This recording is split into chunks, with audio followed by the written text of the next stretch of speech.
Hello, welcome to Sun's kitchenette. ഇന്ന് നമുക്ക് വളരെ അടിപൊളിയായിട്ടുള്ള ഒരു ചിക്കൻ കറി ഉണ്ടാക്കാം. ഇത് നല്ല തിക്ക് ഗ്രേവിയോട് കൂടിയ കറിയാണ്. അതേപോലെ ഇത് പൊറോട്ടയുടെ കൂടെയും ചപ്പാത്തിയുടെയും കൂടെയും നല്ല ബെസ്റ്റ് കോമ്പിനേഷനാണ്.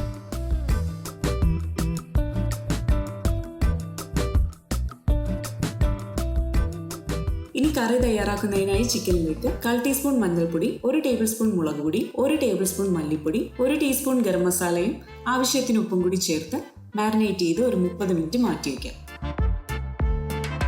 ഇനി ഈ കറിക്ക് ആവശ്യമായ ഗ്രേവി തയ്യാറാക്കുന്നതിനായി കുക്കറിലേക്ക് 2 ടേബിൾ സ്പൂൺ വെളിച്ചെണ്ണ ഒഴിച്ച് ഒരു 12 അല്ലി വെളുത്തുള്ളിയും ഒരു വലിയ കഷ്ണം ഇഞ്ചി നീളത്തിലരിഞ്ഞതും കൂടി ചേർത്ത് ഒന്ന് വഴറ്റുക.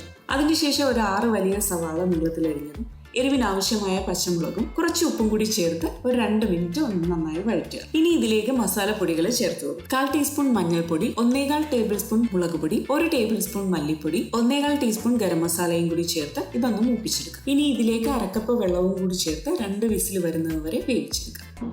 ഈ മസാല നമ്മൾ കുക്കറിൽ തയ്യാറാക്കാൻ കാരണം സവാള ഒരുപാട് നേരം വഴറ്റാൻ വേണ്ട, അതേപോലെ കറിക്ക് നല്ല തിക്ക് ഗ്രേവിയും കിട്ടും, നല്ലൊരു രുചിയുമായിരിക്കും. ഇനി നമുക്ക് മാരിനേറ്റ് ചെയ്ത് വെച്ചിരിക്കുന്ന ചിക്കൻ വെളിച്ചെണ്ണയിൽ വേവിച്ചെടുക്കാം. ഞാനിവിടെ 4 ടേബിൾ സ്പൂൺ വെളിച്ചെണ്ണയാണ് എടുത്തിരിക്കുന്നത്. ഇനി ഈ ചിക്കൻ ചെറിയ തീയിൽ വെച്ച് നന്നായി വേവിച്ചെടുക്കാം.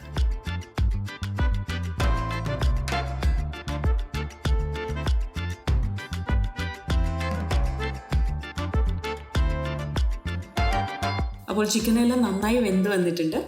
ഇനി നേരത്തെ കുക്കറിൽ തയ്യാറാക്കി വെച്ചിരിക്കുന്ന മസാല ഈ ചിക്കനിലേക്ക് ചേർത്ത് കൊടുക്കുക.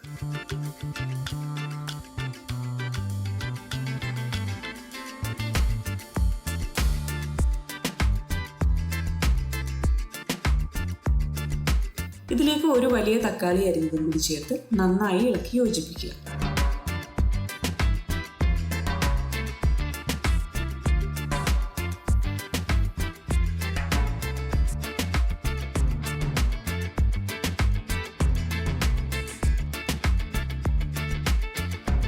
ആവശ്യമെങ്കിൽ ഈ സമയത്ത് ഉപ്പ് ചേർത്ത് കൊടുക്കുക.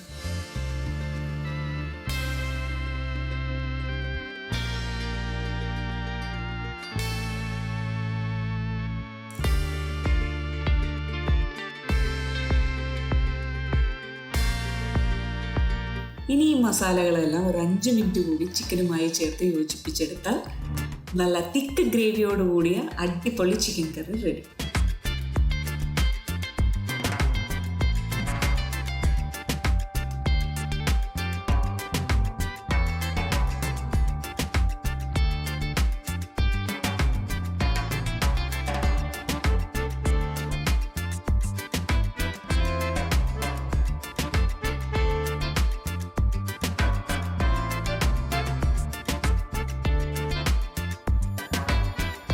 നല്ല രുചി തന്നെയാണ്.